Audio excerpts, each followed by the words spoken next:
Well, it's great to be here in the great state of Michigan. I always loved coming to Michigan on the campaign trail, and I'd always said, you know, the most dangerous place maybe this Ohio State grad visited was Michigan on the campaign trail, but you all were always kind and friendly and good to me. We love you too. Thank you, sir. It's good to see you again, man. I'm not going to do that here. Somebody yelled out OH. I'm not doing that here. Don't insult your hosts is the basic thing that I learned in politics. Let me just say a few things, a few words of gratitude. First of all, you guys are lucky to have a great congressman who fights for working people in the state of Michigan. Tom Barrett, where are you, Tom? Thank you so much for what you do.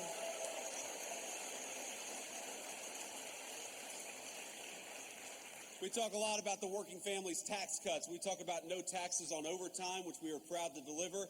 No taxes on tips, which we are proud to deliver. The lowest taxes that we've had in this country in a very long time because Tom Barrett went to Washington and fought for the people of this district. Thank you so much, Tom, for everything that you do.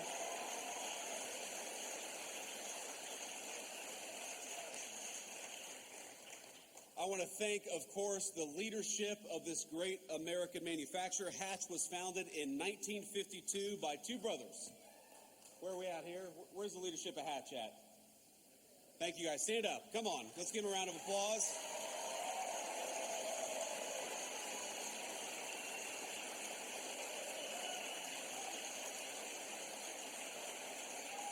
Thank you, guys.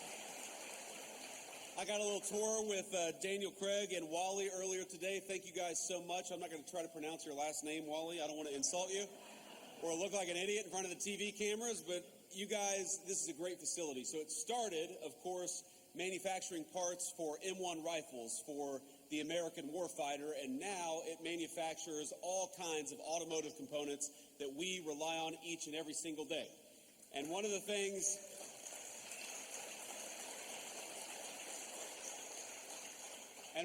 they told me is that business got maybe a little tough, a little uncertain when they had a president of the United States who was obsessed with telling everybody to drive an electric vehicle because too many of those electric vehicle components were not made in America. But now that we are leaning in to great American-made automobiles, Hatch is doing better, the American auto worker is doing better, and President Trump and I are proud to fight for you each and every single day.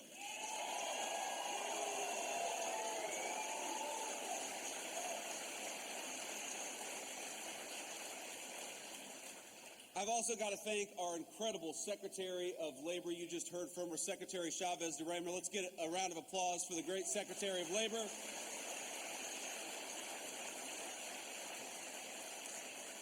Now, she is a very, very interesting person. She has got a great career. She had a great career in Congress, but I have never met anybody on either the Republican Party or the Democrat Party who is more obsessed with fighting for American workers every single day. She wants our workers to have the best training. She wants our workers to have the best benefits. She wants our workers to have the highest wages. And thanks to her work, we're getting closer every single day to being the most pro-worker administration in the history of the United States of America. So thank you, Madam Secretary.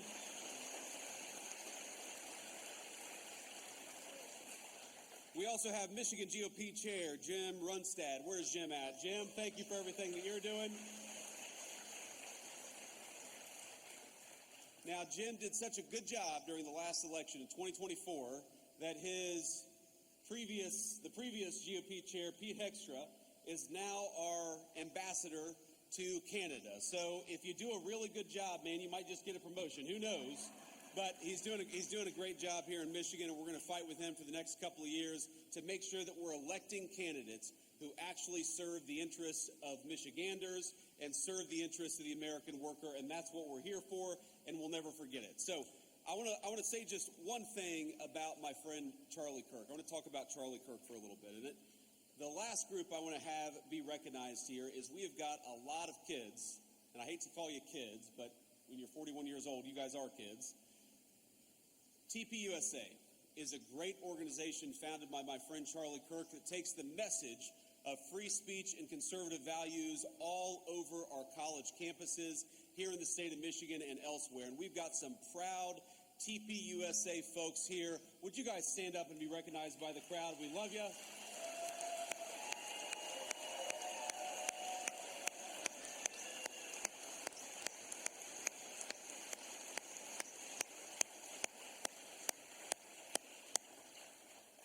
We love these kids, and we love the organization that was founded by Charlie Kirk. And I know I speak for all of the kids behind me, all of the great TPS USA members, and also the alums, that over the past 10 years, Turning Point USA has not just been an organization, it has been the fountain of a movement all across the United States of America. If you look at just the youth vote in 2024 and how much young voters shifted from Democrat to Republican from 2020 to 2024, Charlie Kirk created a movement.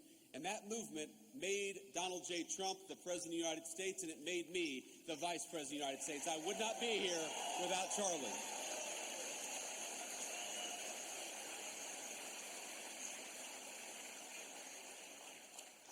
But Charlie was an exceptionally talented individual. People don't realize how integral he was, how important Charlie Kirk was. He helped us staff the administration with solid people like Secretary Chavez DeRemer. He made sure that when we hired somebody, that it was a smart person, but it was also a kind and decent person.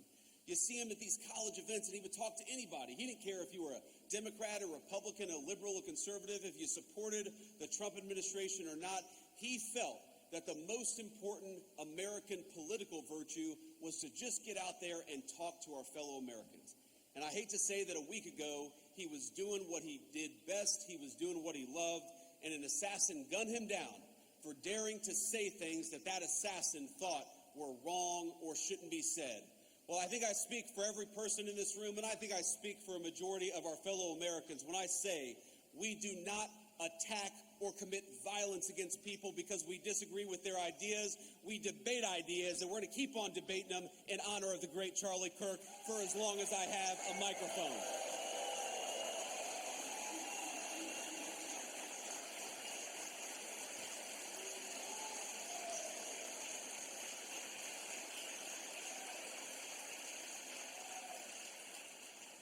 But the last thing I want to say about Charlie, my friends, is he was more than a political organizer, more than a person who literally helped make me the Vice President of the United States. And I'll never forget it, Charlie, that I would not be here were it not for you. He was a good guy.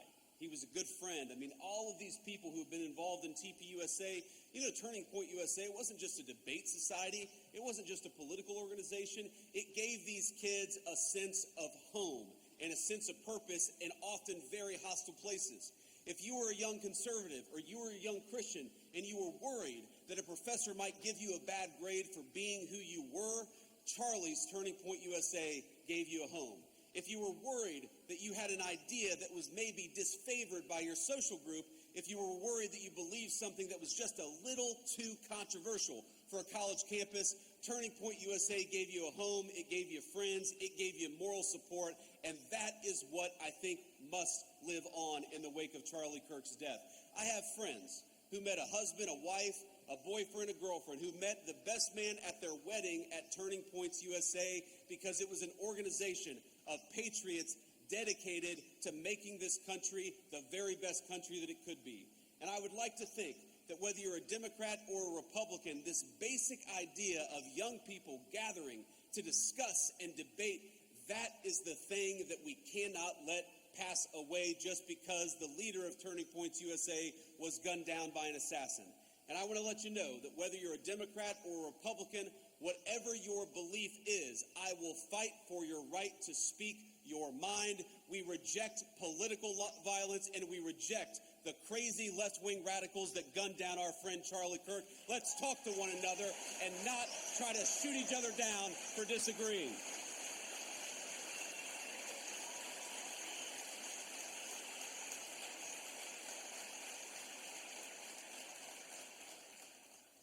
One of the things that Charlie worked on very, very hard was the very bill that we're going to talk about today.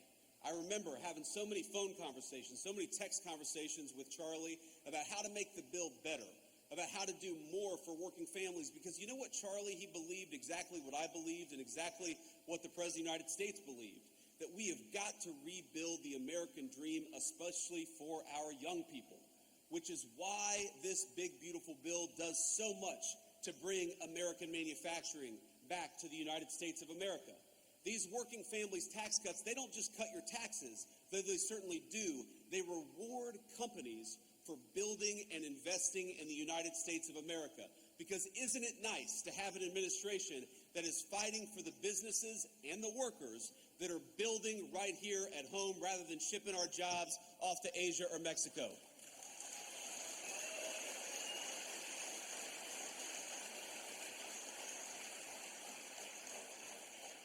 We fought for no taxes on overtime and no taxes on tips because we want you to keep more of your hard-earned money. We fought for an increase to the child tax credit because we want to make it easier for young families to bring new life into this world and to raise that new life in security and prosperity and comfort. The working families tax cut is not just a big 1,000-page bill. It is an important part, maybe the most important part, to restarting the American dream in this country. Wouldn't it be nice to have a president, and now we do, who builds in America rather than rewards companies for shipping jobs overseas? Wouldn't it be nice to have an administration that actually gives you more of your hard-earned money rather than taking more of it for hard-earned or for government bureaucrats? Wouldn't it be nice to have an administration that fights for your ability to keep more money in your pocket? Wouldn't it be nice to have an administration that punishes corporations that ship our jobs overseas but rewards businesses for building right here in the great state of Michigan? That is what we promised to do, and that is what we're doing every single day.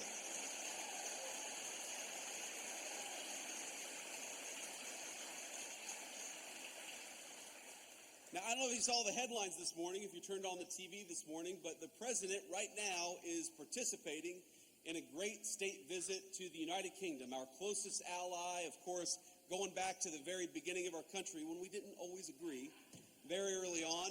But pretty much since then, they've been very close friends of the United States, about 200 years, our most important ally in the world.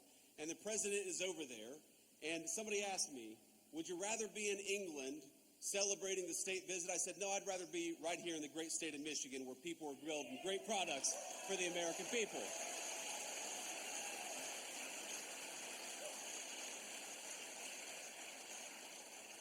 So with all due respect to our great president and all due respect to the King of England, I am so proud to be right here where I am today, with all of you talking about all of the ways in which we can continue to build an America that works for normal Americans again. And that means a lot of things. Part of making this country work for you all is making sure you're safe in your communities and safe in your streets. And one of the proudest things the President of the United States has done in Washington, D.C. and in Memphis as of a couple of days ago is to send the National Guard to take back American streets. We deserve to be safe in our communities again, and that's what the President is making happen.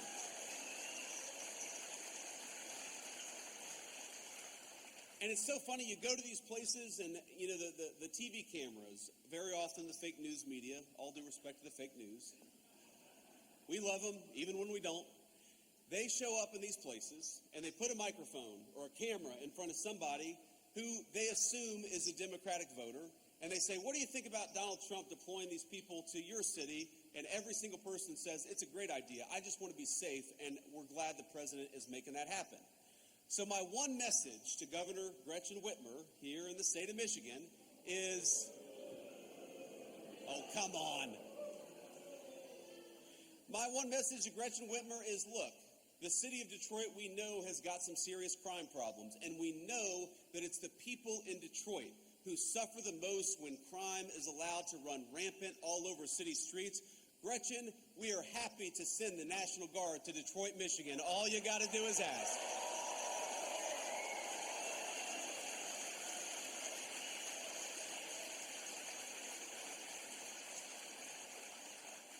We got to remember, the streets are safer when law enforcement is allowed to put the bad guys away. And just as we want to protect your job and we want to make sure you have a good wage when you work hard, we also want to make sure when you go home, you can enjoy your neighborhood and enjoy your community in safety. You know what else we want to do? We want to make sure that our young people stop dying of this terrible poison, this fentanyl and other drugs that are being brought in by these cartels.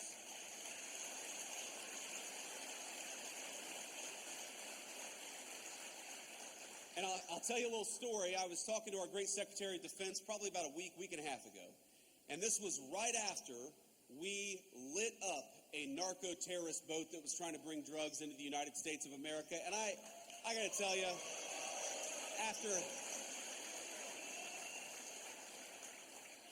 I am a child of the war on terrorism era. I served, just as Tom did, in our military. I deployed to Iraq as a United States Marine, a young enlisted United States Marine. I am proud to have a president who is sending our military to light up the cartels that threaten our people in our own backyard. That's where the military belongs, if they belong anywhere.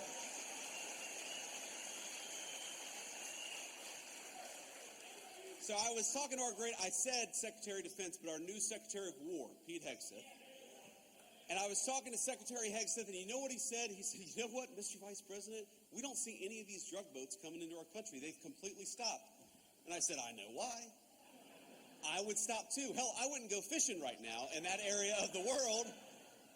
But that is what a military that is dedicated to its purpose and a commander-in-chief that is dedicated to the national good can do.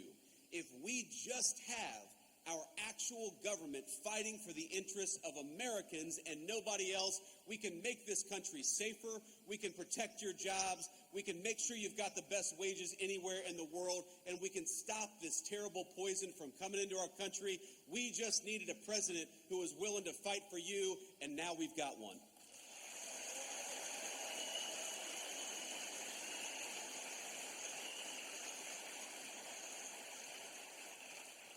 So let me leave you with this final thought here. Look, I grew up in a community. You heard Secretary Chavez DeRemmer mention this, that I grew up in a community where the American dream seemed to be disappearing, where the jobs were getting shipped overseas, where the factories were closing down.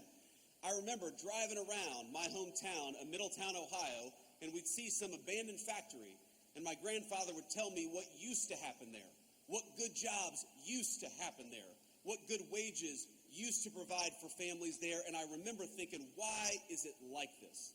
Why have our leaders ignored us for so long? Why are factories closing instead of opening up? Why are good jobs going to China when American workers deserve good jobs right here at home? And the answer was bad leadership. Just as our leadership chose crime, they also chose to ship your jobs overseas. Just as they chose to send our young men and women to foreign wars all over the world, they refused to stop the cartels that were operating right here in our backyard. And I believe our sacred promise and our sacred duty is to make this country even better for the next generation than it was for the generation that came before. That is why we're doing the things that we're doing. But I want to tell you, I'm never going to forget where I came from. I am never going to forget that I was a little boy who was worried about why the jobs were disappearing. I'm never going to stop fighting for the auto workers to have good jobs right here at home. I'm never going to stop.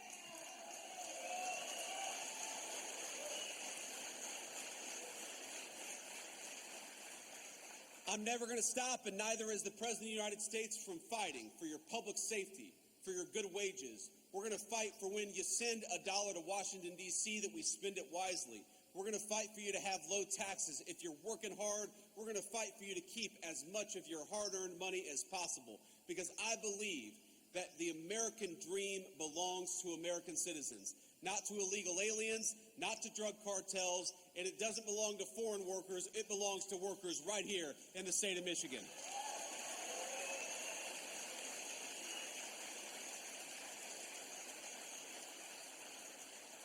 So I hope you remember, when you're voting in 2026, you have a choice between somebody who tried to fight for the illegal aliens and somebody who tried to fight against the drug cartels. You've got a choice between somebody who is trying to get good law enforcement officers to be able to do their job and those who demonized our cops and demonized our National Guardsmen. You've got a choice between politicians who shipped your jobs overseas and politicians who fought to keep good American jobs right here at home. Ladies and gentlemen, in November of 2026, we are going to have to make a choice. Let's make it for America, for our workers, and for our families. God bless you all, and thank you for having me.